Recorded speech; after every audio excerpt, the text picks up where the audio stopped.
కడప జిల్లాలో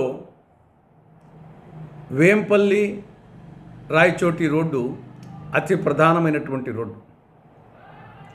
పులివెందుల నుంచి వేంపల్లి రాయచోటి మీదుగా కానీ లేదా ప్రొద్దుటూరు నుంచి వేంపల్లి రాయచోటి మీదుగా కానీ అటు పీలేరు తిరుపతికి పోవాలన్నా, ఇటు పీలేరు చిత్తూరుకి పోవాలన్నా, ఇటు మదనపల్లి బెంగళూరుకి పోవాలన్నా ఇది అతి ప్రధానమైనటువంటి రోడ్డు.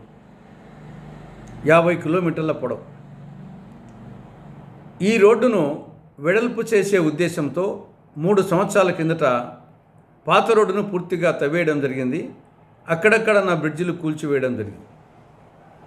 కానీ దురదృష్టవశాత్తు 10% పని పూర్తి కాలేదు, కొత్త రోడ్డు వేయలేదు, అక్కడక్కడ ప్యాచ్ వర్కులు చేశారు.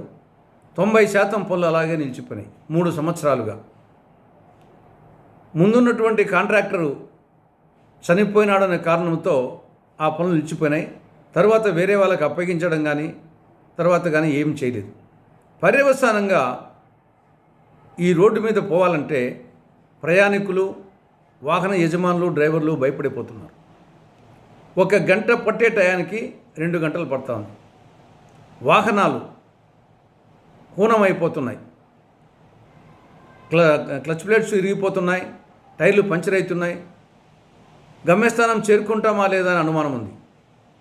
ప్రయాణికుల ఒళ్ళు హూనమైపోతూ ఉంది. భూలోకంలో యమలోకం చూస్తున్నారు ప్రయాణికులు. కాబట్టి ఇప్పటికైనా రాష్ట్రంలో ప్రభుత్వం మారింది.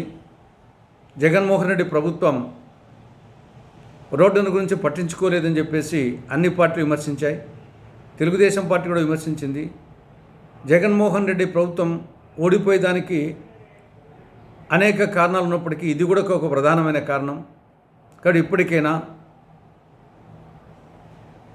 త్వరలో ప్రమాణ స్వీకారం చేయబోయే ముఖ్యమంత్రి చంద్రబాబు నాయుడు గారు, తెలుగుదేశం ప్రభుత్వం రాష్ట్ర వ్యాప్తంగా రోడ్ల మీద ప్రత్యేక శ్రద్ధ వహించడంతో పాటు ఈ యొక్క వేంపల్లి రాయచోటి రోడ్డు మీద మరింత ప్రత్యేక శ్రద్ధ వహించి త్వరితగతిన పూర్తి చేయాలని కాంగ్రెస్ పార్టీ విజ్ఞప్తి చేస్తూ ఉంది.